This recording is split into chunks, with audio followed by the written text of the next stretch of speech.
Like the rest of you, we're trying to make sense of this crazy thing that we call life. I'm RJ, I'm unique. I'm Jasmine. And I'm Khalil. and welcome to Try Not to Overthink It. Every day we find ourselves discussing many different topics ranging from trending news to the state of our society as a whole. You name it, we've probably talked about it. And after many heated debates, we decided to expand and share our conversations with you and get them to you from a therapist standpoint as well as a social worker standpoint. If this is your first time here, we want to thank you for checking us out, and we hope that you'll become part of the tribe and participate in the conversations. So today, we are going to talk about something exceedingly important. Um, Today's topic is going to be on suicide prevention. One of the major things that we have seen since the numbers of COVID having seriously increases, we have also seen an uptick in suicide. We have seen an uptick in people having suicidal ideations as well as actually following through and being successful with completing suicide. So I thought it was very important that we as providers, mental health providers, speak on this subject and kind of bring some awareness to this thing that we are currently facing as a very big problem. So what are you guys' thoughts on? Yeah, I definitely think that it's a huge problem. And I think sometimes the statistics can be a bit confusing because Mhm. it makes people seem like, or it kind of to the general population, it makes it seem like, well, this was never an important issue, but it has always been a very important issue, and people die. Thousands of people die from suicide every year. Hundreds of thousands of people die around the world from suicide. And this is not just something that's a new situation. I think it's, of course, popularized because it's caught the attention of the CDC and Mhm. politicians. But just like the opiate epidemic, it's been around for years, for decades. So it's a good thing that it's getting notoriety, but it's not a new thing, not for us as providers and not for people who suffer from depression or suicide ideation. And yes, I did separate the two. Right. And as you said, Unique, the CDC says nearly 45,975 Americans in 2022 died by suicide, and it's the 12th leading cause of death, in addition to 125 persons die daily of suicide. So that's nearly 125 people every minute. And we have to think about it in terms of, like you were saying, there's a difference between the suicidal ideations and actively being suicidal. Like, I don't think that we educate people enough about being actually suicidal versus passively, and educating them on how to actually handle these situations during those instances. Right. Um, Another thing to note that, especially since we're talking about some statistics, the suicide rate amongst males in 2020 was 4 times higher than the rate among females. And, on this show, we really try to tap in why males don't talk about their feelings, why males are, very against getting treatment, against going to see a therapist, especially African American males. The statistics are even larger that they don't go see a provider. The suicide rates are higher in white non-Hispanic males. But the problem is with African Americans, we're not going to get the help. And we do talk about the African American community on the show, but this is about everybody. Uh, as a clinician, when I do a joiner assessment, usually if I see a patient and that's the first time I see him, and especially if I'm working at an inpatient program or something like that, I do a joiner assessment, right? And we really try to separate um, the person who's having suicidal ideations that are actively thinking about harming themselves and the person who's thought about it in the past or suffers from depression. And I think that's what Unique was touching on. And if we see that you're actively and you have thought, plan, intent, and that's where Chasman jumps in, usually at the crisis, it's like, hey, I have to refer you out because at this point in time, uh, therapy is not really going. This type of therapy is not going to help you in the long term. You're really going to need to get some inpatient. You're going to have somebody watch you, monitor you, because at this time, you're probably going to hurt yourself. And some of the statistics that I wanted to share is for every suicide death, there are 4 hospitalizations for suicide attempts, 8 emergency department visits related to the suicide, and 27 self-reported suicide attempts. And that's for every death. So we notice that, hey, there are people who, even if they're not saying it, they're crying out for help by their actions. They're in and out of the hospital. They're in and out of crisis centers. They're having issues in their family. So they're getting, situations where they're disturbing the family system. So those are things where I hope that people are starting to notice. And like Unique said earlier, yeah, it's great we're talking about suicide. There's a suicide prevention month. There's all those different types of things, but people are still killing themselves, right? So there's a problem. There's a disconnect. I think you said something that was interesting where you said people may not be talking. When we see that someone dies, you listed the list of things, like they had the hospital visits, they had the self-proclaimed suicidal. Is it that they're not talking, or that we as a society just aren't listening to them? Because we see it in our office. We see the client who changes up their clothes. We've talked about it on our podcast, how a person simply changes up their clothes. Their hair is unkempt, or other things are unkempt. A person who's usually on time for work, they're not on time anymore. They're not verbalizing that. And I think that's one of the things, if we're talking about education, it's not always going to be verbalized that I want to die today. Yeah. But you see it. I mean, I've not come across a person who was suicidal and I couldn't say, nope, they don't look suicidal. It's a look, right? From that is characteristically different from how that person presents any other time, especially if this is a person or a client that I know very well, even if it's not someone I know very well. Just my trained eye, I can see it. And like all of us on this, on the podcast, we can see it. And so I think training other people what those signs and symptoms look like is helpful. Because it could be a child, it could be, a spouse, or a loved one, a friend, a coworker who could easily have gotten help that they needed if someone was listening to the things that they weren't verbalizing. Right. Well, Right. I think that for a lot of us, it's not that, people aren't saying things or people aren't verbalizing things. I think that for a lot of us, we get so caught up in ourselves that we're not paying attention. And not even just paying attention, but I'm so concerned with myself. I'm so concerned with myself. I'm not really taking the time to pay attention to what's going on around me. Because again, we come in contact with people every day. For me as a person, when because I've had this happen, to me in my work life, where somebody I worked with for years, took their life. And so it makes you stop and think, were there things that I could have said differently? Were there things that I could have done differently? The signs were there because I was so caught up in what I had to do.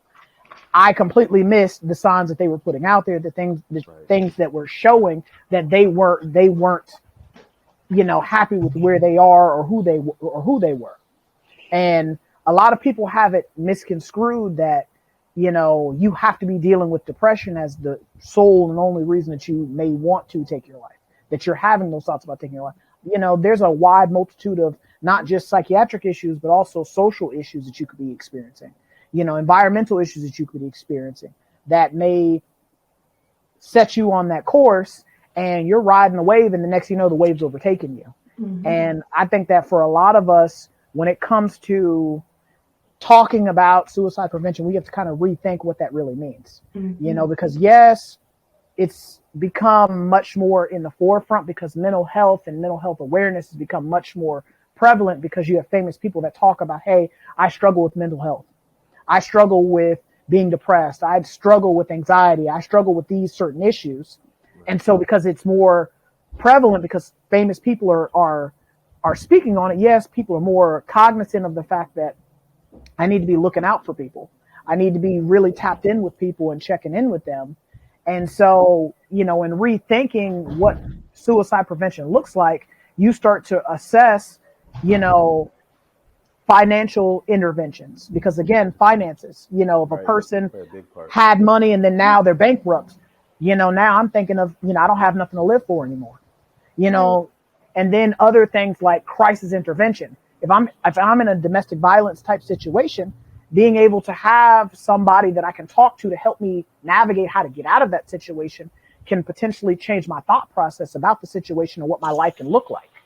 You know, but again, we have to be, you know, proactive and not just constantly be trying to do the same thing, because everyone does that of, you know, oh yeah, you know, we should be looking out for the signs and we should be checking in. But again, understanding that things change, you know, just as times change, modalities and treatment options have to change along with it. Right. Now, RJ, as you were saying, you know, the part my supervisor always told me is a crisis can be anything. So you really have to understand the person's like you said, environmental factors, relationship dynamics, family dynamics, and anything. Just because I define a crisis in my head as being one thing, that other person may be experiencing another crisis. Homelessness is one. And most people don't think about, just because I go without a house, a person could have had a home 5 minutes ago or 6 weeks ago and they lost their home. They're on the verge of suicide. Illness, like chronic illnesses, these things are important for us to look at. And even teenagers transitioning from middle school to high school and having the leeway to just basically understand, like, there's some changes. Like, when you experience life changes, it's not just affecting you physically, they're affecting you emotionally. And we do have to discuss that. And in the African American community, I want to say that we have to get out the way of the non-reporting mentality, where we're not going to say nothing or we're not going to tell anybody because this person over here next to us presented at work. Like one of the guys, I think like probably 3 weeks ago in Decatur, all the people had so much to say about his behavior being bizarre and abnormal, but no one ever reported it. Now someone's life is gone because you did not take 5 seconds to say this person was like, it doesn't even just take a mental health clinician to say things are abnormal, or the person presented unkempt, or this person lost his job 6 weeks ago and started to act bizarre. We have to do better with the reporting. I just had to say that because I feel that that's a part of the prevention, is getting out the mindset that, oh, I need to mind my business, or what goes on in my household stays in my household. In the house. You can you can prevent someone's ultimate demise. Because as a crisis therapist, I see it all the time, where the person be like, well, you know, I want to call and report this, but I don't want nobody to know. And this person is over here suicidal. Right. That's a problem. I think too, a lot of people feel like somebody else will say something. Yeah. But we know there have been psych studies that have told us, if you think somebody else is going to do it, you probably should just do it. Yeah, bystander effect. Yeah. You think that somebody else is going to call 911. They're not going to call. They're not calling 988. They're not calling 911. They're calling their homegirl and talk about the crazy thing they saw that day. Right. And I know it's true because I unfortunately had a family member who was going to jump off of a building. And instead of people calling the police, thankfully the police were there and the fire department and everyone else, but they just had their phones out recording, oh my gosh, this is crazy. Somebody's at that building. They're feet over, hanging over the building. That happened in Memphis too, like 3 months ago. Do you not think that, you know, hey, this is a real emergency, like this person's life is in danger. If he would have jumped, he would have broken more than his leg. And I don't think it really sets in people's mind what suicide actually is, because TV glamorizes it. And, you know, people who are standing on buildings, they always come off of the building. Somebody comes through a window and saves them. Somebody finds the gun before they blow their brains out, or the camera pans to something else. But that's not real life. Like, these things actually happen. People actually die in sometimes gruesome ways. And I don't think we see that. No, I mean, it definitely, I mean, with mental health, period, when you look at, and we talked about this in the previous episode about mental health mattering, you know, when you look at mental health, there's a romanticized image of what it is. You know, people think that everyone that is going through an emotional distress or a transitional phase, or a mental a crisis, that there's going to be somebody that is going to you're laying on the couch and someone's sitting next to you talking to you. No, sometimes that's what it is, but in most cases it's not. And so we have to get out of the mindset of thinking one thing and then separating fact from fiction, and understanding that people have real world issues that they're dealing with. And a lot of times people will be dealing with things and they don't necessarily always speak on it. But when you are tapped in with people and you're paying attention, you don't even got to know the person. But for me, just when I interact with someone, if I make eye contact with you or I'm coming within arm's distance, I'm going to speak to you. The reason I'm going to speak to you is because I want you to know that I acknowledge your presence, that you're not invisible, that I didn't just ignore you, that I'm not hearing you. I'm acknowledging your presence. Hey, how are you? Good morning. How are you doing today? Because just that small interaction may be enough to get the person through the day. Because again, you never know what that person is dealing with internally or outside of this interaction with you. And you just, hey, I see you over there. Have a good morning. Or even me and one of my other coworkers, we were into this, show on Netflix, and one of the characters on the show on the documentary, he was, hey, you're awesome. You're wonderful. Have a great day. He would just do random stuff like that. And we would be saying that stuff to people across the parking lot, like being funny, but at the same time, the fact that you acknowledge someone's presence, a lot of times that's enough, but even when it comes to things like such as suicide, the studies have shown, like you look at Ernest Hemingway, who's an author, they lost 5 people over 4 generations to suicide.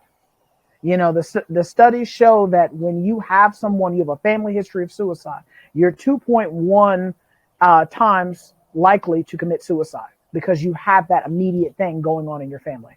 And so it's very important that as just as a community, rather what community you belong to, you are having those conversations with the people that you were coming in contact with, so that people understand we're here, we're in this together.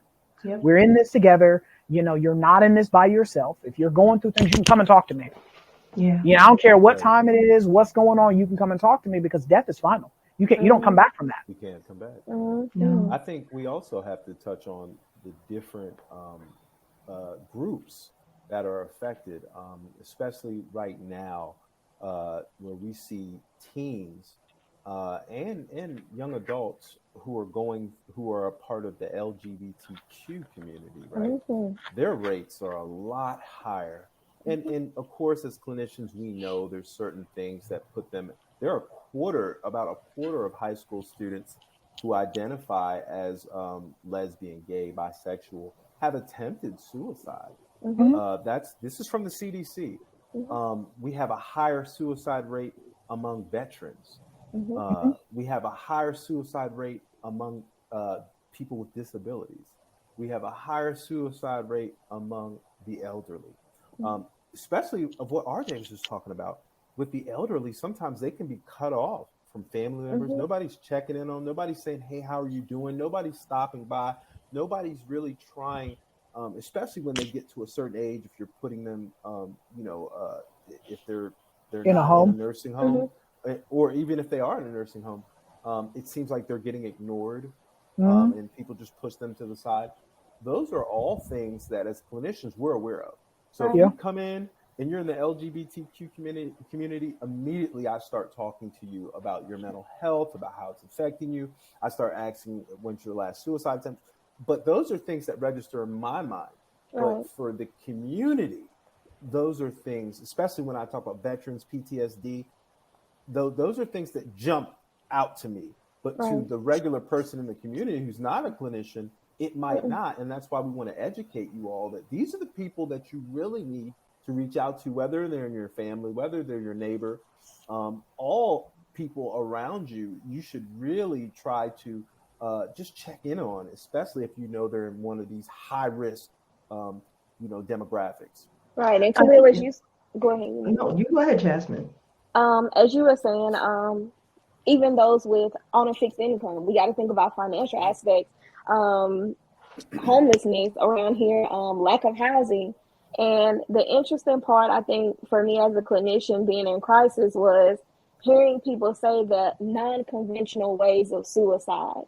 that they had attempted, including the elderly saying, "Hey, I stopped eating," or "I Right. stopped taking my medication." I had a client when I seen her probably 2 years, probably a year ago. She said that there was 101 ways to commit suicide. She thought about putting a fork in a socket. When she came in one time, and Khalil, I don't know if he was in the room, she weighed 95 pounds. She said originally she weighed 212 pounds and she was starving herself. And it didn't dawn on me that she said that I was starving myself to die. So we could not provide her medical treatment there. She had to go to the hospital. So a lot of times we think about people just taking a pill or blowing their brains out. No, there's other ways that people attempt, like burning your house down. And when you're in domestic disputes, you try to find other ways to do these things that's non-conventional. And I want everybody to know, don't just think about people using the traditional means. They can actually, I had a teenager, a 19-year-old, saying that he went in and went to the garage, got a kerosene heater, turned that on, in addition to turned his car on, and sat in the car and tried to wait until it actually killed him. But it didn't. Someone found him. So we got to stop thinking about, like you said, the fictional aspect of it, that people are just taking pills, shooting my head off. No, taking rat poison. I heard several people say that, or overdosing on fentanyl and all these different things that we don't think about. We have to start thinking about the non-conventional methods and what that look like. How do we get treatment immediately to change the trajectory? Yeah. I was doing some light research for this episode. I didn't want to be too nerdy. But I came across my findings. And no, okay, to make it serious though, there were some myths. And Jasmine, I think that was a great segue to talk about just like how it's romanticized or trivialized as to ways that people decide to die. And so just 10 of them, they were like, people talking about suicide encourages someone to do it. Young people who talk about suicide never attempt or die by suicide. These are all myths. A promise to keep a note unopened and unread should always be kept. Suicide attempts or deaths happen without warning. If a person attempts suicide and survives, they will never attempt again. Once a person is intent on suicide, there's no way of stopping it. They're attention seeking. It's only for certain people that suicide is painless, and that every suicide is preventable. These are just some of the things that I think you and Khalil were hitting on, Jasmine. The myths that the population at large think when it comes to suicide is so nuanced and such a no topic. Like, oh, don't say any suicide. Oh, it's a curse word. Don't say it. Don't say it. They're just sad. They didn't want to kill themselves. They wanted to harm themselves but not kill themselves. Some people want to die. I had to have that conversation with the client. Some people dying is it's a way out of the pain that they're experiencing now. And there's no amount of talk therapy, medication, family support, none of it works. And the only way out and light at the end of the tunnel is death. And she was just like, well, that's just sad. I said, yeah, it is sad. And that's not something that I would encourage anybody to take on alone if you're not professionally trained to do so, because it's even burdensome to us. I've taken clients to the hospital and I've sat in my car for hours afterwards and just held my head like this person was going to end it. Like, had I not intervened, had I not been there, had they not trusted me with that would have been it. And so I think really thinking about those myths and counteracting that today, I think we're doing a lot of that today, really dispelling the myths of what suicide is, and making it very real. This is a real topic and it affects real life people. And sometimes suicide attempts can be the person's very first encounter with mental health. Mental health professionals, because they tried to take their life, and that's scary. when you meet a person in transition and then you're trying to counter them with some type of intervention, it's just like, dang, I can't even die right. Yeah. And I have this person, a stranger, coming in telling me life is going to be okay, but you don't know that my life is going to be okay. You don't know about the bills that have been stacking up, the kids I'm not able to have, or the kids that I do have that I don't really want to take care of or can't take care of, the spouse that I don't like or I don't feel qualified to be around. And so I think it's a gentle topic. I think we do have to be gentle all around, but I don't think we have to treat people as if they are fragile. Mhm. And as I you mean, said, Unique, go ahead. that's some people baseline. I noticed, like as Khalil and Unique were saying, and RJ, that a lot of times when they come in a crisis center, they have multiple attempts. It may be like 10 or 12, and we Mhm. notice that they're clinically depressed all the time. For instance, I had a client that told me he had been suicidal since he was in the second grade, Mm. and that they had just basically said clinically that was his baseline. He would attempt at least every time, at least every other 5 years. So, as a clinician, where do you start making progress as far as treatment? And the psychiatrist, what do you do as far as medication and things like that? That's important. Mm. I mean, I think that it boils down to, like we've talked about in previous episodes in regards to understanding the core root of the issue. Mhm. Like it just addressing the fact that a person is suicidal or having thoughts of suicide, because there's a difference. Mm-hmm. Mhm. There's a difference between actually having ideations and wanting to like completely complete the action. Those Yeah. are two entirely different things, because it's no different than anything else you think about and then you actually act on it. Those are Mhm. not the same thing. So by assessing and determining the person's root catalyst or the why that they are choosing to go down this path, by helping someone unpack what that is a lot of times what will help you pull them back from that point of no return. Right. Mhm. Because I remember one time a few years back, we had a coworker, and there were signs that were there. There were signs that were there. I remember one time something happened. I don't remember exactly what happened, but most of us, our phones are Bluetooth to our car. So she pulls up and she's on the phone with somebody. And so because she's on the phone with somebody and her radio's all the way up, you could hear the conversation. I'm sitting outside on the front porch talking to my brother, on the phone, and I could hear the entire conversation. And so she gets out of the car and she's crying. I'm not talking about like she's just, just tearful. I'm talking about like she ugly crying. So I knew it was Mhm. bad. So of course we're in front of clients. So I walk over to her and I'm like, "Hey, are you okay?" And she's like, "Yeah, I'm fine." I was like, "No, you're not. You're not fine." Mhm. I said, "You're crying. I can tell that you're crying. I could hear you crying from all the way over there." I said, "And right now we're gonna have to pull this together because people are seeing you. So let's go. Let's just go in. Let's go." So had her get in the car with me, and I was like, "We're gonna go get something to eat, and we're gonna sit down and talk about this." So we sat down and talked about it. It was some work related stuff, and so fast forward like a couple months later, she ended up getting fired. So Mhm. she ended up getting fired, and her son, I started getting a call from a random number. And so for me, if it's not saved in my phone, I ain't answering it. That's how a lot of bad things start. And so I just don't even answer the phone if it's not a number saved in my phone. And so the number just kept calling, kept calling, kept calling, kept calling. So I finally answered it. So I answered it. It was her son. So her son is like, "Hey," he introduced himself. "My mom told me to give you a call if something was ever happened to her, blah, blah, blah, blah, blah."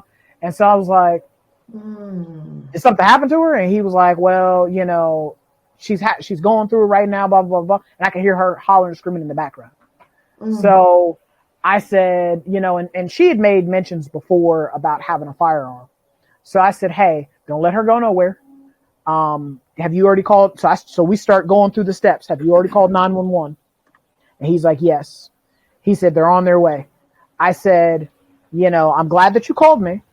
do not let your mother go anywhere. I said, because my fear is, I know she keeps a gun in her purse.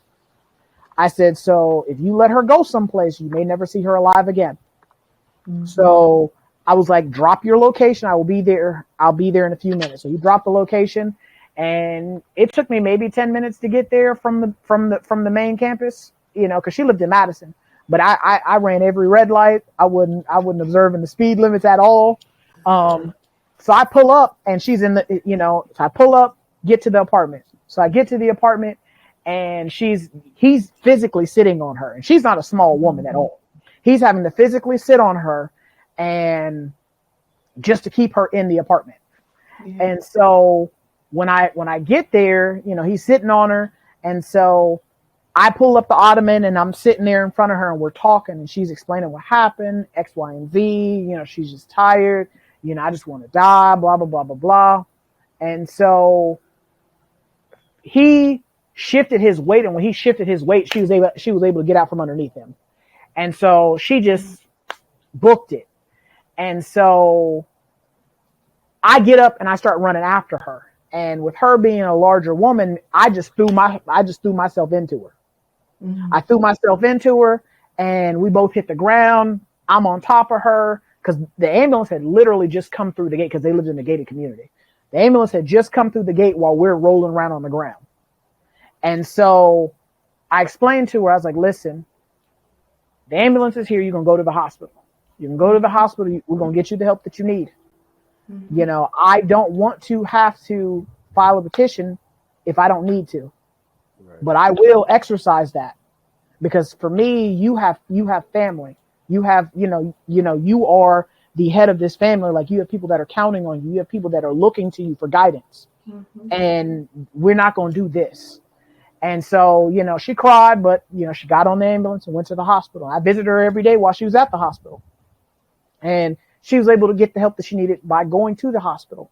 But in that moment, had I not taken the time to go with her to go get something for us to just talk through it, her son probably never would have called me. And that whole story could have gone in a completely different direction. Mm-hmm. Because for her, like, when we sat down and talked, she told me, I keep a gun in my car, and, just in case, she claimed it was for protection, but, she was kind of alluding to that. So for me, I knew that if they had let her leave, because she was like, oh, I'm fine. I'm just going to go for a drive, just kind of clear my mind and blah, blah, blah, blah, blah. Mm-hmm. And so I told him, if you let her leave, you're not going to see her alive again. Mm-hmm. And so, it's just one of those things where for us as people, we kind of have to, like I was saying earlier, we have to kind of revisit our thoughts on what mental health, on mental health as a whole, but also suicide prevention. Like, we tend to think of it as cookie cutter, where we're just going to make more therapists and more prescriptions available. Mm-hmm. Some things are not going to be fixed through just having unfettered access to medications or a therapist. Mm-hmm. There may be a time where we may have to, provide moral support. Mm-hmm. Or alternative means to resolving conflict, but we have to kind of, be proactive instead of reactive. Because the thing that always, like, troubles me when someone passes away, rather that be through natural causes or unnatural causes, is we celebrate them then. Mm-hmm. But when they're alive and they're here and they can receive the celebration, we don't do that. Mm-hmm. We always want to, when you, it never fails when someone famous passes away, we're rest in peace and we have all these great things to say about them. Yeah. But then when they're here and they can receive that, they can see it, they can hear it, they can feel it, they can experience it. We don't have that same energy, right. And that's where, for me, every time I see somebody, hey, how are you? You're awesome. You're amazing. Keep doing what you're doing. Because again, just hearing that, just experiencing that, a lot of times is enough to get you over the hump versus, damn, it's another day. Mm-hmm. Nobody cares. Nobody cares if I'm here or not. I'm invisible. People just ignore me. People just walk past me or walk through me and don't even acknowledge my presence. Mm-hmm. One of the things that I think is interesting, you hit so many gems in that snippet with just non-traditional ways. I think when you really deal with people who are suicidal, you rarely get to use the textbook stuff. Mm-hmm. It's usually going to be something you just are in the moment and the adrenaline's pumping and those clinical skills pop into play. Mhm. And you're like, look, you're having a hard conversation. Do you want to die? I've asked several clients that. It seems like you want to die because you keep ending up on the psych ward and these near-death experiences. Mhm. They're having to resuscitate you. So let me know if you're wanting to die, then we can have a different conversation. But I don't think people realize just the magnitude. Another thing that I was going to suggest was, and I think I lost my train of thought.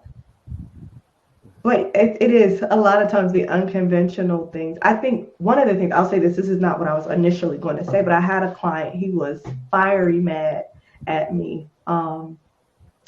He was a sweet guy. He was very depressed, kind of like family stuff, and was having relationship issues.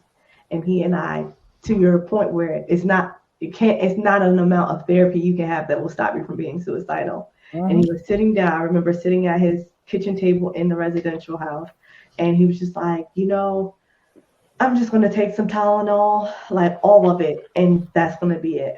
I said, well, if you do that, I'm going to have you committed to a psych ward. And he was just like, okay. I said, okay. And we just had this pleasant exchange, and I'm smiling, and he's just like, yep. I said, all right, do it. And if that's what you got to do, I'm going to do what I have to do. He did it. He went out and bought the pills, and he took all of them.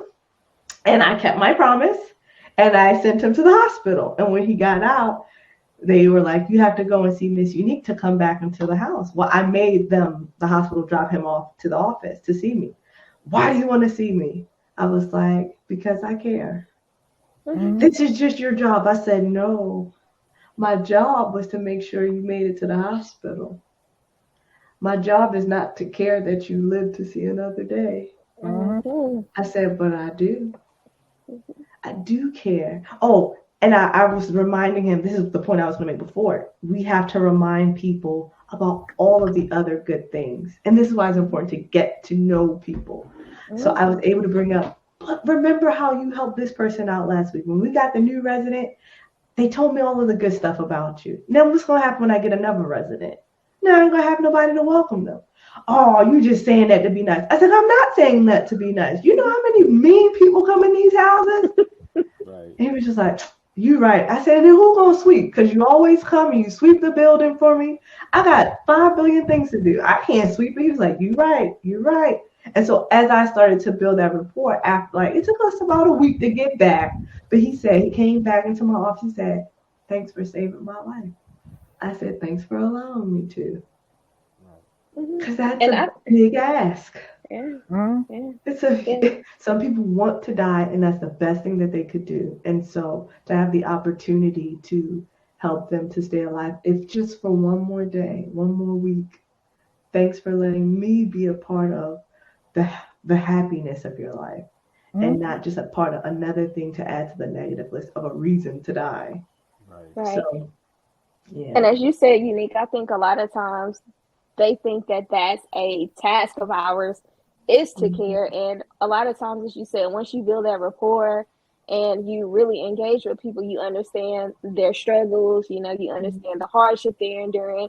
And if you have an ounce of empathy, I always think about the Grinch, like how much he didn't care and to the point that he got to where he cared. And I mean, it's just rewarding seeing, and even just being to the point where you can shift somebody's perspective about wanting to die. Like you said, you don't have to. It's our job to report. And, you can file committals or petitions and things like that, send them to the hospital, which most of them hate us for it. Oh, yes. Because that's the first thing. Are you sending the police to my house? And, is the ambulance coming and all that? Hang up, goodbye. Oh, no, he was it's really because bad. I care. Yeah. Right. Cussing me out and everything. Yeah, oh, yes, cussing me out. How dare you? I said, try to save your life. I mean, there have been times where I physically have taken people to the hospital because I get it. Nobody wants it to be a circus. Nobody wants it to be a spectacle. So if I didn't care, I wouldn't speak on it, because I'm a person that I don't speak on things. I don't do things that I don't care about. Yeah. So for me, each individual person I come in contact with, I care about you. Yeah. I want everyone to be able to be the best version of themselves. I want them to get the most that they can out of life. And we all go through tough times. We all struggle. We all, like I keep saying, we all ride the wave. And in riding that wave, I never want to see a person fail. I never want to see a person drown. Mm-hmm. And so for me, there have been times where I've said, hey, because I knew if I called, the emergency services, they're going to send a HMSI bus. They're going to send the police car. Depending on what else is going on, they're going to send a fire truck too. Mm-hmm. So it doesn't become a spectacle. Hey, why don't we just get in the car? We're going to go to the hospital together. Yeah. I'm gonna get you signed in. I'm gonna make sure they get you squared away, and they're gonna get you the help that you need. Yeah. Because again, it's not my thing of wanting to force you to do something that you don't want to do. Right. But also at the same time, as a provider, we all have consciences. And so because I have a conscience, I don't want that on my conscience that I could have done more and I didn't. Mm-hmm. I don't want to think back on interactions that I had with a person I came in contact with where, again, there's something else I could have said or something else I could have done to prevent that from being the final outcome. Mm-hmm. And so even with when I take my therapist hat off and I go back to being, non-therapist RJ, I still carry that over into my personal life. When I interact with people, I still try to lead with respect and love and compassion, because again, you never know who you're coming in contact with. And if the roles reverse, if I'm having a hard time, I'd want someone to recognize that I'm having a hard time and be willing to take the time to help me out of my hard time. Mm-hmm. Or sometimes just sit with me. Yeah. I think you talked about listen. Just look, I'm not trying to fix your whole life. No, I just want to hear about it. So I can be like, girl, ooh, you too? My God. Like, dang it, that sucks. That was horrible. Child, I've been through that. Yeah. Mm-hmm. Oh man, I'm having a hard time paying my bills. Yo, I just had a hard time last week. I was in dire straits myself. And sometimes, go ahead, Khalil. I think what you're touching on is what kind of what Brene Brown was talking about, like that level of empathy where you can sit with that person. Mm-hmm. It doesn't always have to be a solution.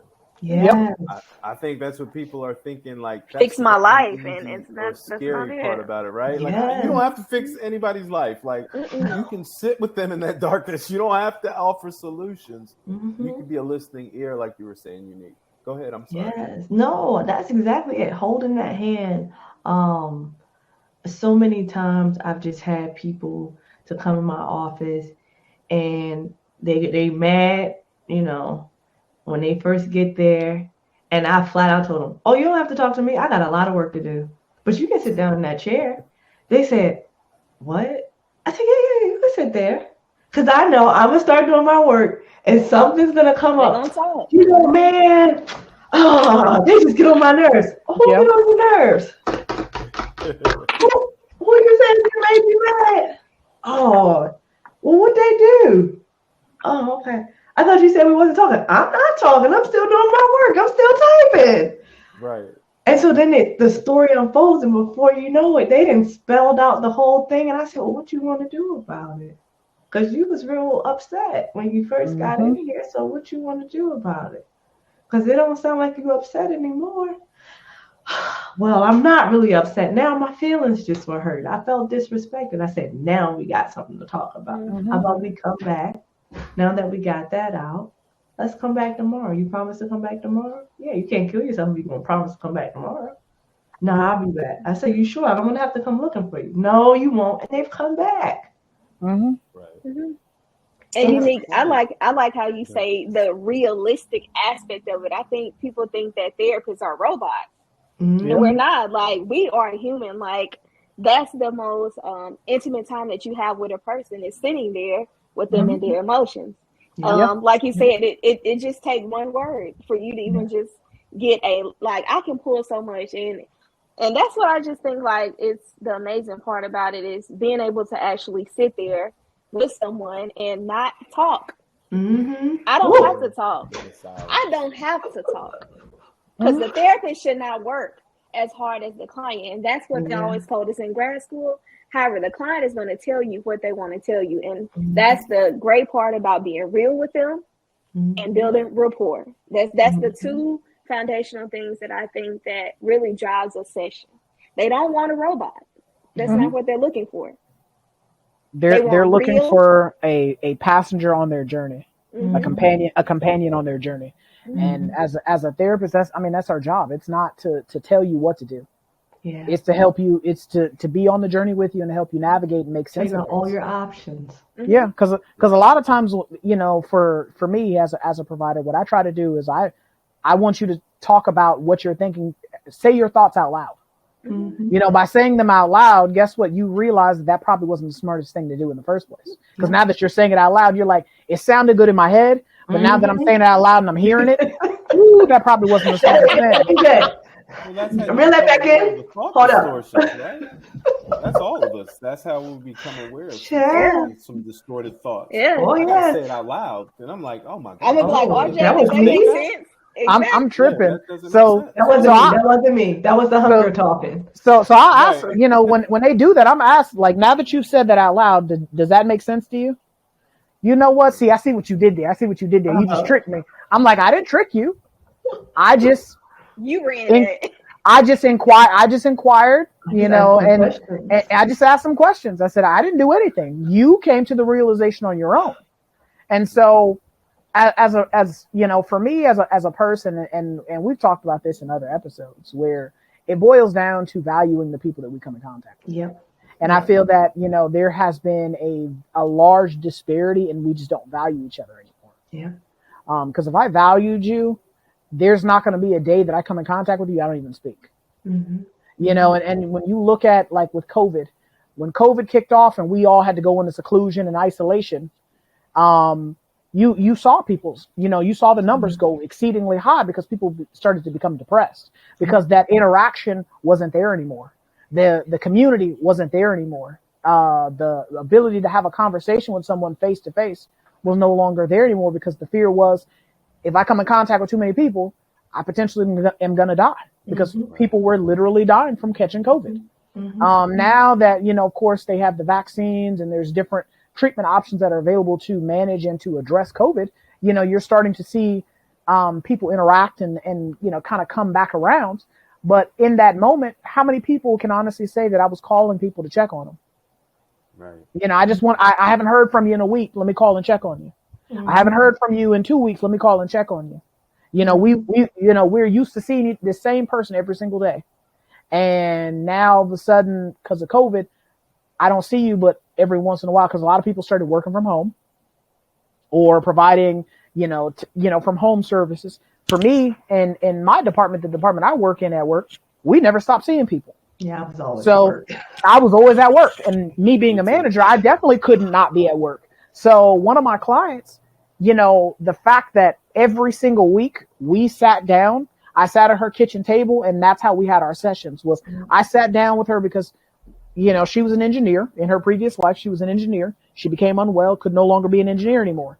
So having, going from being higher functioning and being able to have these serious, in-depth theoretical conversations with people about facts and figures and numbers to now not being able to have that with anybody that impacted her in a huge way. So for me, prior to, my journey into psychology, I was an engineer major. And so we would sit down and go over numbers and facts and figures. Like that meant so much to her to the point to where when COVID kicked off, we couldn't go in people's homes anymore, that messed her up bad, not from a standpoint of her, having suicide ideations, but from the standpoint of she was missing that interaction. Like she took it personally. Like RJ won't come and sit down with me no more. And I'm like, ma'am, we've been over this. I can't because of COVID. Legally, I'm not allowed to. I said we can sit outside and talk. And so, her thing was she was afraid people would try to steal her work. That's what she would call it, her work. And so the delusions and the paranoia were her baseline because she was at her baseline. But just that personability of being able to sit down and have a face-to-face conversation. She didn't get that in an everyday situation. So just being able to have that with me once a week, it wasn't every day, just once a week, like she looked forward to that. And I mean, to me, that made me completely reassess my interactions with people, of, well, dang, she felt that particular way about just a conversation, a 1 hour conversation. Damn, like every other people that I'm coming in contact with, they may feel the same way. Mm-hmm. So now, hey, I see you, we talking. You make eye contact with me, we talking. Yeah. If I see you see me, we talking. Like, don't try to hide, because I'll run behind you, and I can run pretty fast. And for a long distance, so I will outrun you. We talking. Well, I don't meet strangers, so inside of work and outside of work, I'm gonna talk to you. If you know me well, I will. Where RJ will outrun y'all, I will outtalk you, awake or sleep. Take it up with Look, no, in my sleep I might outtalk you too. I'm gonna outtalk you, but I think that's important. Because it's just that, like, the simple things, man. I see people at the grocery store, and I'm not one of those people who will tell somebody, oh, you need to smile, because they may not have a reason to smile, but I'm going to make it my business to give them one. Oh, hey, I see that shirt. Oh, let me find out you know how to pick the apples. Which one is it? What do you smell it? Like, what do you rub it? And then be like, what? Oh, I didn't know. Was that an interruption? My bad. Okay, well, hey, have a great day. So it's the small things that are important to people. We're laughing about it because we're joking with each other, but it's the small things that are very important. I'm serious. I really do that to people. Well, I'm saying I do that too.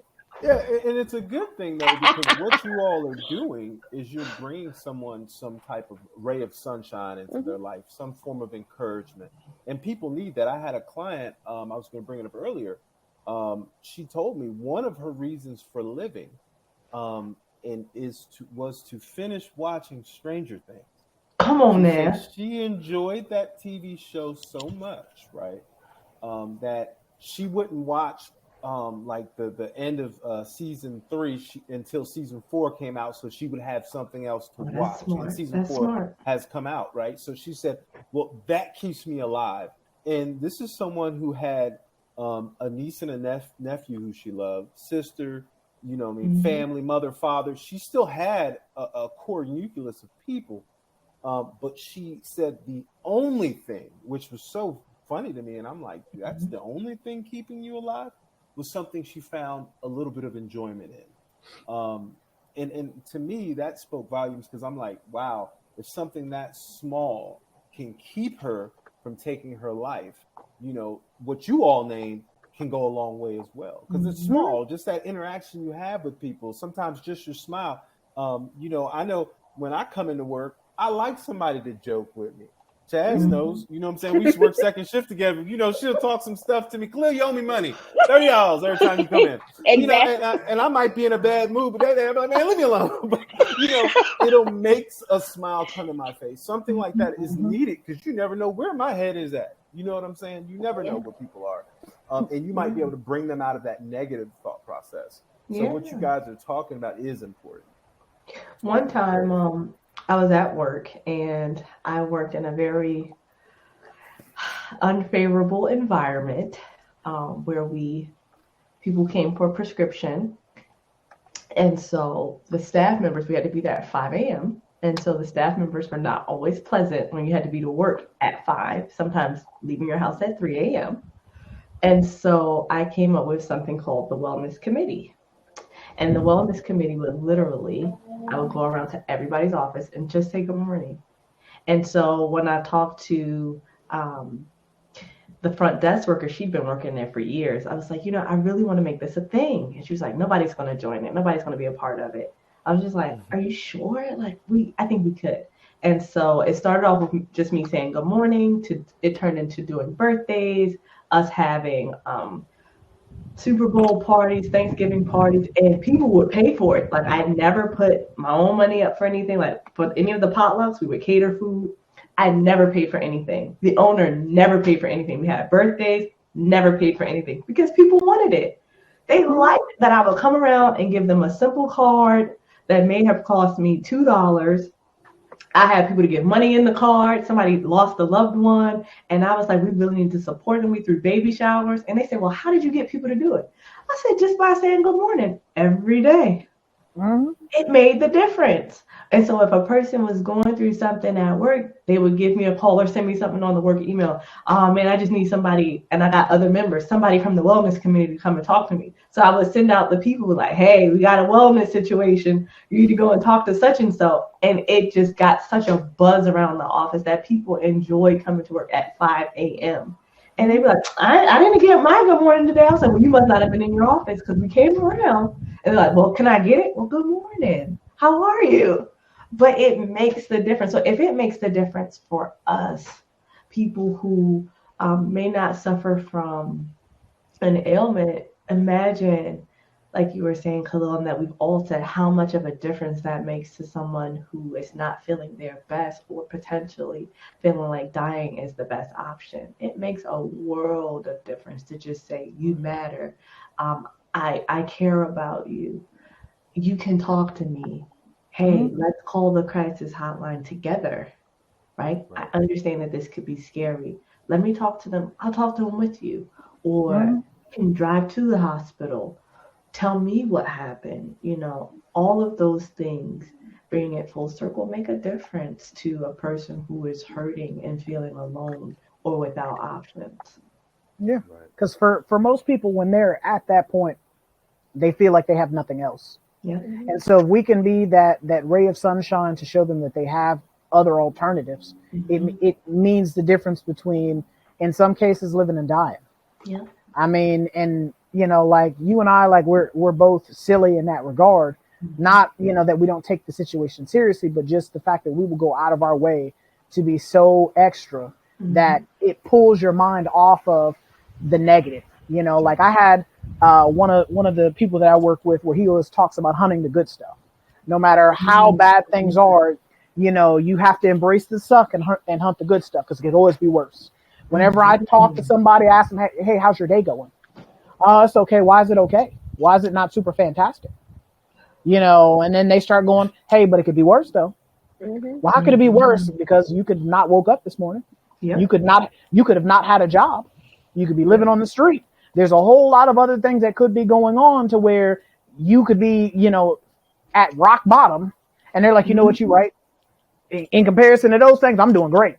You know, and just being able to reframe someone's thought process from negative to positive, or even not even necessarily from negative to positive, but negative to neutral. Yeah. You know, allows them to at least come back from that point of no return. Yeah. And I mean, for me, you know, like I said, I'll be super extra with it. I'm like, ma'am, you wearing that skirt? I see you got your leg meat out and everything, you know. And then, you know, she just started laughing and smiling, you know. So I mean, it's things like that as a person, you know, because I value each person I come in contact with. Every individual has worth and has value. And I think that, you know, because we get so caught up in running the race and trying to be concerned about what's going on in front of me, what's on my plate, that I don't stop and make sure that my, you know, the person to the right, to the left of me, in front of me, and behind me is okay too. But that might clear your plate. Yeah, exactly. It just might make your load that much lighter. Right? Somebody feeling, especially because we talked about the older population, and I think my heart goes out for them and kids the most. I don't want to be their therapist because I'll be crying every single day.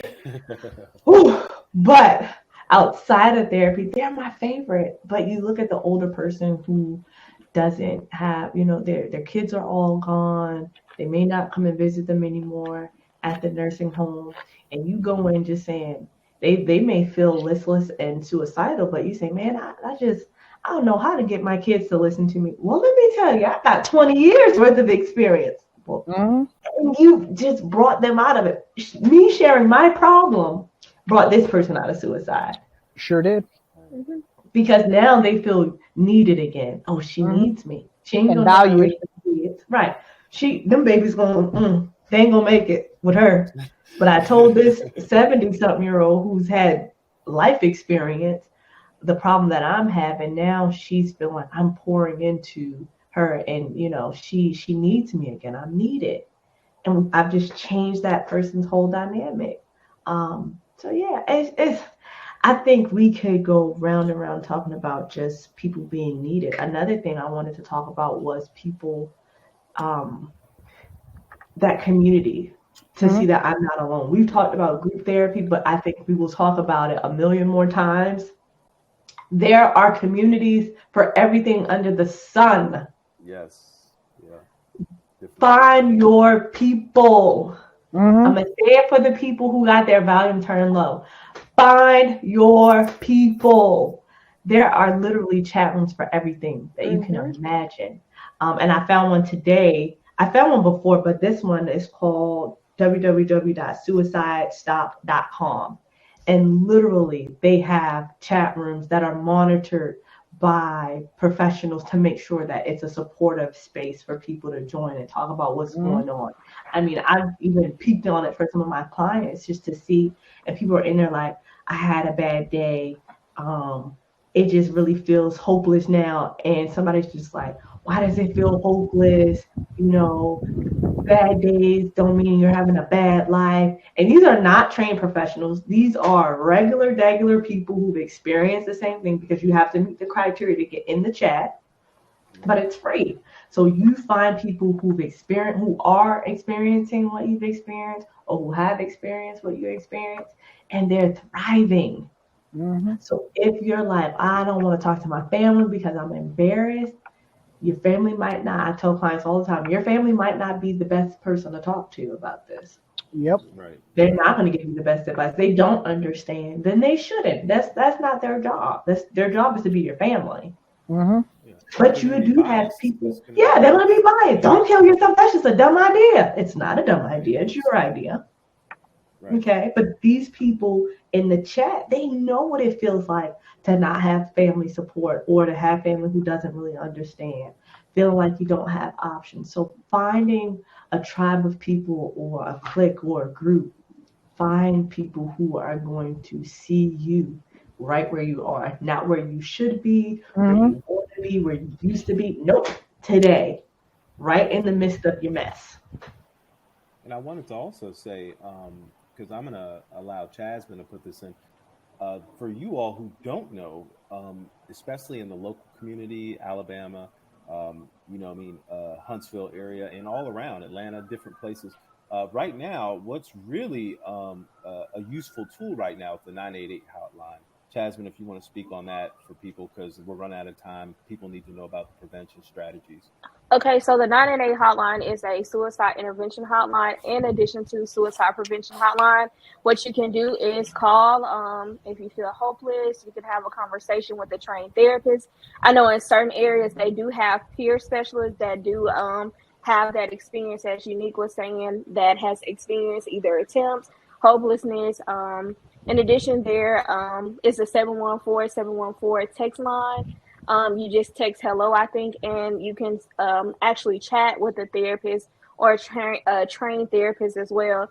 In a local area too, if you're experiencing suicidal ideations, Khalil and RJ do know about this resource. It's Wellstone Emergency Services.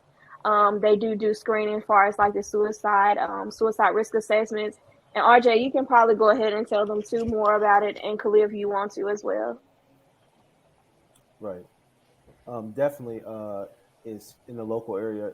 If you need to get someone in somewhere fast, quick, you've done an assessment. If you're a clinician, or if you're a family member and you know that person is suffering, please go to Huntsville Hospital or whatever hospital you're around in your local area, your local metropolitan area.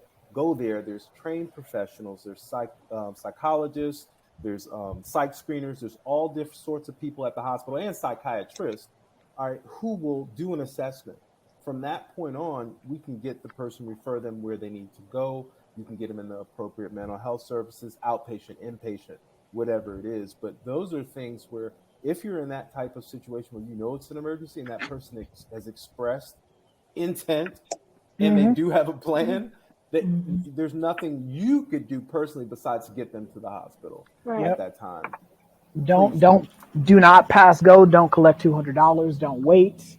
Don't Because think they're again, joking. don't Think yeah, they're just take them exceedingly frustrated. serious. You know, like Right. it's better that you take them seriously and then that you get them linked to the services versus thinking that they're not serious and that you don't get them the services that they need and then you have a bad outcome. So Right. it's very important that you are staying on top of this, you're being proactive, and that when a person is expressing how they feel, because again, a person is not expressing this, especially if they're expressing it to you. They're not expressing it lightly.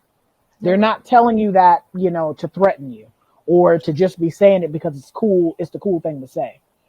For a person to get to the point to where they feel that that is the only feasible outcome for themselves, and then and they feel comfortable enough to tell you, I need to take it seriously. Yep. Right. Even I wanted to say, even if they are being manipulative with it, that's still a problem. That's still a problem. Yes, Right. exactly. Somebody who's Right. using suicide against Yes. you in a malicious or manipulative way, that's nothing to joke about. And if someone's willing to say that to kind of get you to move, do not take that lightly. Get them help immediately, because a Right. lot of people have died from suicide on accident, Right. just Right. out of being vicious or vindictive or trying to, prove a point, and they've killed themselves. So Right. even if they say it, as we hear with breakups for younger adults, I'll just kill myself. Call 911, call 988 immediately, and let them know this person is not well and I'm fearing for their life. Yep. Right.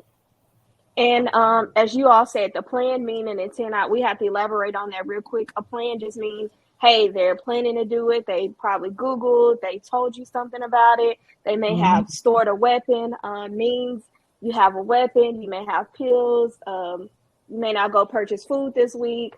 You may have created a suicide note, all these things. And intent means basically that pretty much as a clinician, we can gauge how intent that the ideations are, whether you're at a low, moderate, severe, just based on what you're telling us. And a lot of times, as you said, RJ and Khalil and Unique, you don't know. You just have to look at how they're presenting and things like that, and just basically listen to the conversation and the nonverbal cues. And So we're gonna stop the conversation here. We ask that if you like the conversation, if you would like to participate in the conversation, we ask that you like, subscribe, share, turn your notifications on. We are found on YouTube at Try Not to Overthink It on YouTube, as well as Spotify, Anchor, and Apple Podcasts as well. This is a conversation that, again, is exceedingly serious to us because as mental health providers, most of us, if not all of us, at some point in time as a provider, will come in contact with someone who is either endorsing suicidal ideations, has a history of suicidal ideations, or has a history of actual attempts. And so every life is precious and every life is important and every life has value and worth. And again, we're hoping that by having these conversations on this platform, we will bring light to certain things and increase the likelihood that we can see change occurring. So this is Try Not to Overthink It, signing out for this episode. I'm RJ. I'm Unique. I'm Jasmine. And I'm Khalil. And we'll catch you in the next episode. You guys have a good one. Bye.